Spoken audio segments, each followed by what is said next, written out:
मानसिकदृष्ट्या मजबूत व्हायचं असेल तर हे 7 नियम आयुष्यभर लक्षात ठेवा. जीवनात प्रत्येकजण यशस्वी व्हायचं स्वप्न पाहतो, पण यशस्वी आणि अपयशी लोकांमध्ये एक मोठा फरक असतो. तो फरक म्हणजे मानसिक ताकद. शारीरिक ताकद तुम्हाला काही लढाया जिंकून देईल, पण मानसिक ताकद तुम्हाला संपूर्ण आयुष्य जिंकून देईल.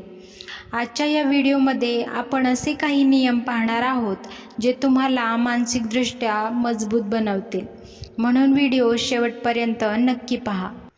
मित्रांनो, कधी तुम्ही शांतपणे रडला आहात का? अंधारात एकटे बसून, स्वतःलाच लपवून, कारण आतून मन तुटलंय, तरीही तुम्ही हसत आहात आणि मग मनात विचार येतो, मी खरंच कमजोर आहे का?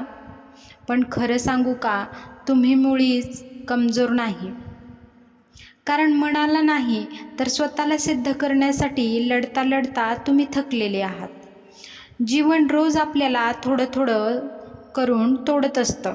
कधी स्वप्न तुटतात, तर कधी विश्वास, तर कधी आपणच स्वतःवर नाराज होतो. पण मानसिकदृष्ट्या मजबूत माणूस तो प्रत्येक वेळी पडतो आणि पुन्हा उभा राहतो. तो तुटतो पण मोडत नाही, कारण त्याचं मन जाणतं की वादळ कायम येत नसतं. आणि म्हणूनच आज मी तुम्हाला सांगणार आहे असे काही सुवर्ण नियम जे मनासाठी औषधासारखे आहेत, जे तुमच्या मनाला पुन्हा जिवंत करतील आणि पुन्हा निर्धारपणे उभं राहण्याची उमेद निर्माण करतील. जसं पावसानंतर स्वच्छ आकाश, तसंच हे नियमसुद्धा तुम्हाला खूप मजबूत बनवतील. आपण रोज हसतो लोकांसमोर, आरशासमोर आणि कधीकधी स्वतःलाही फसवत, पण त्या हसऱ्या चेहऱ्यामागे एक अदृश्य वेदना असते. एखाद्या अपयशाची, एखाद्या नात्याची किंवा त्या एकाच विचाराची, मी अजूनपर्यंत पूर्णपणे सक्षम का नाही? हा विचार प्रत्येकाच्या मनात येतो आणि हाच विचार हळूहळू आपलं मन आतून तोडतो, कोणताही आवाज न करता. आज प्रत्येकजण बाहेरून मजबूत दिसतो, हसतो, बोलतो, काम करतो, जणू सगळं काही ठीक आहे, पण आतून तो तुटलेलाच असतो. मनाची जखम ही शरीराच्या जखमेपेक्षा खोल असते, कारण शरीराचं दुखणं इतरांना दिसतं, पण मनाचं दुखणं फक्त आपल्यालाच जाणवतं, दररोज शांतपणे. हीच ती वेदना जी आपल्याला हळूहळू मजबूतही बनवते आणि संवेदनशीलही. पण चांगली बाब अशी आहे, मन कायमचं कधीच तुटत नाही. ते फक्त थकून जातं आणि योग्य स्पर्श मिळाला की पुन्हा ताजतवानं होतं. फक्त त्यासाठी काही नियम पाळावे लागतात, काही सवयी, काही विचार जे मनासाठी स्वतःला खूप मजबूत बनवतात आणि काही सवयी अशा जे विचार मनासाठी औषधासारखं काम करतात आणि तुम्हाला पुन्हा स्वतःशी जोडतात. मानसिकदृष्ट्या मजबूत होण्यासाठी हे सुवर्ण नियम तुम्हाला खूप मजबूत आणि लढण्याची ताकद देतील. नंबर 1, स्वतःशी प्रामाणिक राहा. कधी असं वाटतं का की आपण सगळ्यांना हसत हसत सामोरे जातो, पण आतमध्ये मात्र काहीतरी तुटलेलं असतं. बाहेरून मी ठीक आहे म्हणतो, पण मनात मात्र विचारांचं वादळ सुरू असतं. हे आपण लोकांपासून लपवतो, पण स्वतःपासून लपवू शकत कधीच नाही, कारण मनाला सगळं माहिती असतं. आपण जगाला फसवू शकतो, पण आरशात बघताना त्या नजरेला खोटं सांगणं अशक्य असतं. आणि म्हणूनच पहिला नियम सांगतो की स्वतःशी प्रामाणिक राहा. स्वामी विवेकानंद म्हणतात, जेव्हा तुम्ही स्वतःशी प्रामाणिक राहता तेव्हा देवही तुमच्या मुखातून बोलतो. हे विचार फक्त ऐकून सोडून द्यायचे नाहीत, तर त्याप्रमाणे जगायचे आहेत. कारण मनात पहिलं औषध म्हणजे एक्सेप्टनेस, स्वतःला कबूल करणं की हो, मी दुखावलोय, मी थकलोय, पण मी अजून संपलेलो नाही. तो क्षण जेव्हा तुम्ही स्वतःशी खरे बोलता तेव्हा हीलिंग सुरू होते, मनाला शांतता मिळते कारण आता ते लपणं थांबतं. कल्पना करा, एक माणूस रात्री एकटा बसलेला आहे. हातात चहाचा एक कप आहे. समोर आरसा आहे. तो स्वतःच्या डोळ्यात बघतो आणि पहिल्यांदा कबूल करतो की मी ठीक नाही. त्या क्षणी अश्रू येतात, पण मन हलकं होतं. तो तुटत नाही, उलट पुन्हा उभं राहण्याची ताकद त्याला मिळते. प्रामाणिकता म्हणजे कमजोरी नाही, तीच खरी शक्ती आहे. कारण जेव्हा तुम्ही स्वतःच्या सत्याला सामोरं जाता तेव्हा भीती संपते आणि एक आत्मविश्वास आपल्यामध्ये जन्म घेतो. महात्मा फुले म्हणाले होते, खोटं जगणं म्हणजे आत्म्याला कैद करणं आणि खरं जगणं म्हणजे आत्म्याला मुक्त करणं असतं. म्हणूनच आजपासून स्वतःला खोटं बोलणं, खोटं सांगणं थांबवा. स्वतःशी संवाद साधा, कबूल करा आणि मनाला बरे होऊ द्या. कारण मानसिकदृष्ट्या मजबूत होण्याची सुरुवात इथूनच होते. नियम 2. भूतकाळात जगू नका. कधी असं झालं आहे का की तुम्ही दिवस संपल्यानंतरही एखाद्या जुन्या प्रसंगात अडकून राहिलात? एखादी चूक, एखादं नातं किंवा एखादं वाक्य जे तुम्हाला आतून जाळतं. मन परत फिरून त्याच आठवणीत जातं. जणू काही तिथे जीवन थांबून बसलं आहे. पण सत्य असं आहे, भूतकाळ कधीच बदलणार नाही. तिथे पुन्हा काहीच मिळणार नाही. फक्त वेदना आणि पश्चाताप वाढत जातो. म्हणूनच भगवान बुद्ध म्हणतात, भूतकाळात रमू नका, भविष्याची चिंता करू नका. मन फक्त वर्तमानात शांत होतं. तुम्ही जेव्हा भूतकाळात जगता तेव्हा तुम्ही तुमचं वर्तमान गमावता. मनाला सतत असं का झालं या प्रश्नाला अडकवणं म्हणजे स्वतःला दररोज शिक्षा देणं असं आहे. छत्रपती शिवाजी महाराज म्हणाले होते, जी गोष्ट संपली आहे तिच्यावर विचार करून वेळ वाया घालवू नका. जे समोर आहे त्यावर कृती करा. भूतकाळ म्हणजे शिक्षक आहे, पण तुम्ही जर तिथेच राहिलात तर तो तुरुंग बनतो. तुमचं आयुष्य पुढे जायला तयार होतं, पण तुम्ही अजूनही मागे वळून बघत आहात. क्षणभर थांबा आणि विचार करा, जर तुम्ही आजचा दिवस पुन्हा कधीच मिळवू शकलात नाही तर तो भूतकाळच होईल ना. मग प्रत्येक क्षण पूर्णपणे जगा, कारण प्रत्येक क्षणात नवीन सुरुवात दडलेली आहे. नंबर 3. भावनांना वाहू द्या, पण त्यात वाहून जाऊ नका. कधी असं झालंय का की एखाद्या गोष्टीवरून मन खूपच अस्वस्थ झालंय? राग आला, दुःख झालं की अपमान झाल्यावर मन आतून पेटलं आहे आणि मग ती भावना तासनतास, दिवसेंदिवस तुम्हाला खाऊ लागली आहे. भावना म्हणजे पावसासारख्या असतात. त्या येतात, कोसळतात आणि मग निघून जातात. पण आपण काय करतो? त्या भावनांच्या पावसात छत्री न घेता उभे राहतो आणि मग म्हणतो, मी भिजलोय, मला थंडी वाजते. तिसरा नियम सांगतो, भावनांना वाहू द्या, पण त्यात वाहून जाऊ नका. कारण भावना नियंत्रणात असतील तर त्या शक्ती बनतात, पण नियंत्रण गमावलं तर विनाशाचं कारण ठरतात. भावना दाबू नका, कारण तो मानवी स्वभाव आहे, पण त्यांना तुमच्या निर्णयाचं स्टिअरिंग देऊ नका. कारण जसं पाण्याला दिशा हवी असते तसंच भावनांनाही अवेअरनेसची किनार हवी असते. भगवान कृष्ण म्हणतात, जो आपल्या मनावर नियंत्रण ठेवतो तो सर्वावर नियंत्रण मिळवतो. म्हणून भावना दाटून आल्या तर त्यावर थांबवू नका. त्या अनुभवून घ्या, पण त्यात वाहून जाऊ नका.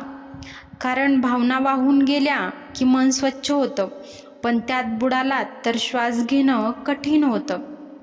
आज एक साधा सराव करा. एखादी भावना दाटून आली की ती फक्त अनुभवा. जसं आकाश ढग पाहतं, ढग येतात जातात, पण आकाश कधी ढग बनत नाही. तसं बना, शांत, विशाल आणि सजग. नियम 4. लोक काय म्हणतील याचं ओझं उतरवा. कधी असं वाटतं का की आपण काहीही केलं तरी कोणती तरी टीका कोणीतरी करणारच. तुम्ही शांत राहिलात तर लोक म्हणतात तुम्ही कमकुवत आहात. तुम्ही बोललात तर म्हणतात तुम्ही घमंडी आहात. तुम्ही यशस्वी झालात तर म्हणतात तुमचं नशीब बलवान आहे. आणि आपण नकळत त्या प्रत्येक शब्दाचं ओझं मनात वाहत राहतो. हळूहळू ते ओझं इतकं वाढत जातं की स्वतःसाठी जगायचं विसरून जातो. स्वामी विवेकानंद म्हणतात, जग तुम्हाला समजणार नाही कारण तुम्ही त्यांच्यासारखे नाही, पण म्हणून स्वतःला बदलू नका. या जगात 2 प्रकारचे लोक असतात. एक जे स्वतःचं जीवन स्वतःच्या मर्जीने जगतात आणि दुसरे जे इतरांचं मत म्हणून जगतात. पहिला वर्ग आयुष्यभर वाढतो, शिकतो, पुढे जातो. मात्र दुसरा वर्ग आयुष्यभर भीतीमध्ये जगतो. लोक काय म्हणतील, ते कसं दिसेल, याबद्दल कोण काय विचार करेल, या सगळ्या विचारांमध्ये ते जगत असतात. जगाची हीच रीत असते. जेव्हा तुम्ही पडता तेव्हा ते हसतात आणि जेव्हा तुम्ही उभे राहता तेव्हा ते टाळ्या वाजवतात. म्हणून त्यांच्या शब्दांना तुमच्या मार्गाचा नकाशा बनवू नका. डॉक्टर APJ अब्दुल कलाम म्हणतात, लोक तुम्हाला वेडे म्हणतील जोपर्यंत तुम्ही यशस्वी होत नाही तोपर्यंत. तुम्हाला सगळ्यांना खुश ठेवायचं नाही. तुमचं आयुष्य तुम्हाला अर्थपूर्ण बनवायचं आहे. कारण जेव्हा तुम्ही लोक काय म्हणतील या ओझ्यातून मुक्त होता तेव्हाच तुम्ही खऱ्या अर्थाने जगायला सुरुवात करता. नियम 5. कृतज्ञ राहा, कारण कृतज्ञता म्हणजे शक्ती आहे. कधी लक्ष दिलंय का, आपण रोज कोणत्या गोष्टींसाठी तक्रार करतो? माझ्याकडे हे नाही, ते नाही, माझ्याकडे इतकंच का? पण विचार करा, आपण श्वास घेतो, डोळे उघडतो, पोट भरतो, घर आहे, कुटुंब आहे, हे सगळं किती मौल्यवान आहे. मौल्यवान देणगी आहे जी अनेकांकडे नाही. पण मन त्याच गोष्टीवर जास्त लक्ष केंद्रित करतं ज्या आपल्याकडे नसतात आणि तिथेच आपण स्वतःचं सुख हरवून बसतो. म्हणून कृतज्ञ राहा आणि कृतज्ञता म्हणजे शक्ती आहे. महर्षी अरविंद म्हणतात, कृतज्ञता म्हणजे आत्म्याचा सूर्योदय आहे. तिथे तक्रारी संपतात आणि आयुष्याचा प्रकाश सुरू होतो. कृतज्ञता म्हणजे कमतरता असूनही पूर्णत्व जाणवतं. ती मनाला समृद्ध बनवते कारण ती नकारात्मकतेचं रूपांतर शांतीत करते. स्वामी विवेकानंद म्हणतात, ज्या क्षणी तुम्ही कृतज्ञ होता त्या क्षणी तुम्ही देवाशी जोडले जाता. कृतज्ञता फक्त प्रार्थना नाही, तो एक दृष्टिकोन आहे. ती तुम्हाला शिकवते, ज्या गोष्टी तुमच्याकडे आहेत त्यासाठी आनंदी राहा, ज्या नाहीत त्यासाठी प्रयत्न करा, पण तक्रार करू नका. जेव्हा तुम्ही दररोज थोडं थांबून धन्यवाद म्हणायला शिकता तेव्हा आयुष्यात चमत्कार घडतो. कारण कृतज्ञता म्हणजे केवळ भावना नाही, ती एक शक्ती आहे जी दुःखाचं रूपांतर शांततेत करते आणि तुमचं मन पुन्हा मजबूत बनवते. नंबर 6. नियम 6. एकटेपणाशी मैत्री करा. बहुतांश लोक एकटं राहणं म्हणजे दुःख समजतात, पण खरी गोष्ट अशी आहे, एकटेपणा म्हणजे जीवनाचा आरसा आहे. तो नेहमी तुम्हाला स्वतःशी खरी ओळख पटवून देत असतो. जेव्हा सगळे आवाज बंद होतात तेव्हाच तुम्ही तुमच्या मनाचा खरा आवाज ऐकू शकता. एकटेपणात तुम्हाला कळतं तुम्हाला नेमकं काय हवं आहे आणि कोणासाठी तुम्ही जगत आहात. भगवान गौतम बुद्ध म्हणतात, जो स्वतःच्या सहवासात आनंदी राहू शकतो तोच खऱ्या अर्थाने स्वतंत्र असतो. म्हणून त्या शांततेपासून पळू नका. त्या शांततेचं तुमची मानसिक ताकद लपलेली आहे. थोडा वेळ फोनपासून दूर राहा, लोकांच्या अपेक्षांपासून सुटका घ्या आणि स्वतःसोबत चहा प्या, संगीत ऐका, विचार करा. तुम्हाला जाणवायला लागेल एकटेपणा शत्रू नाही, तो गुरु आहे. कारण जेव्हा तुम्ही एकटे असता तेव्हाच तुम्ही मनाशी युद्ध जिंकायला शिकता. नियम 7. प्रत्येक संकटात अर्थ शोधा. जीवन नेहमी सोपं नसतं. कधी सगळं तुटतं, कधी काहीच आपल्या मनासारखं घडत नाही. पण मानसिकदृष्ट्या मजबूत लोक एक वेगळी गोष्ट करतात. ते संकटाला शिक्षा म्हणून नाही तर शिकवण म्हणून पाहतात. फ्रेडरिक नीत्शे म्हणतात, ज्याने जीवनात अर्थ शोधला त्याला कोणतंही दुःख सहन करता येतं. विचार करा, जेव्हा एखादं नातं तुटतं तेव्हा आपण फक्त दुःख बघतो, पण कदाचित ते नातं गेल्यामुळे तुम्ही स्वतःला ओळखायला लागलात. जेव्हा नोकरी गेली तेव्हा तुम्ही निराश झालात, पण कदाचित त्यावेळी तुमचं खरं ध्येय जागं झालं असेल. प्रत्येक संकट म्हणजे आयुष्याचं प्रशिक्षण केंद्र आहे. ते तुम्हाला तोडत नाही तर ते तुम्हाला घडवतं. जर तुमचं मन मजबूत बनवायचं असेल तर प्रत्येक वेदनेत अर्थ शोधायला शिका. कधी असा विचार करा, हे माझ्यासोबत का घडलं? एवढंच नाही तर विचार करा, या अनुभवातून मी काय शिकतोय? कारण शेवटी जीवनात संकट आपली परीक्षा घेण्यासाठी नाही तर आपल्याला अधिक सक्षम बनवण्यासाठी येत असतात. मन तुटतं पण पुन्हा जोडता येतं. मन थकतं पण पुन्हा उभं राहू शकतं. आणि जो स्वतःच्या मनावर विजय मिळवतो त्याच्या पुढे जगातील कोणतंही वादळ टिकत नाही. म्हणून स्वतःच्या मनाला एकदा तरी विचारा, मी माझं मन हरवतोय का आणि घडवतोय? कारण मन जिंकणारा माणूस बाहेरच्या परिस्थितीवर नव्हे तर स्वतःवर राज्य करतो. लक्षात ठेवा, जीवन तुमच्यावर दगड फेकणारच, पण त्या दगडापासून तुम्ही किल्ला बांधायचा की भिंत हे तुमचं तुम्हीच ठरवायचं असतं. श्रीकृष्णांनी गीतेत सांगितलेलं आहे, जो स्वतःच्या मनावर नियंत्रण ठेवतो तो आपला सर्वात मोठा मित्र आहे, आणि जो तसं करू शकत नाही तो स्वतःचाच शत्रू बनतो. हे नियम तुम्ही फक्त ऐकून घेऊ नका, तर त्याप्रमाणे जीवन जगण्याचा निर्धार करा. रोज थोडं थोडं करून तुमचं मन पुन्हा मजबूत करा. कारण जेव्हा मन मजबूत होतं तेव्हा सगळं आयुष्य बदलतं. ज्याने स्वतःच्या मनावर विजय मिळवला त्याला जगात कोणतीच गोष्ट किंवा कोणतीही शक्ती हरवू शकत नाही.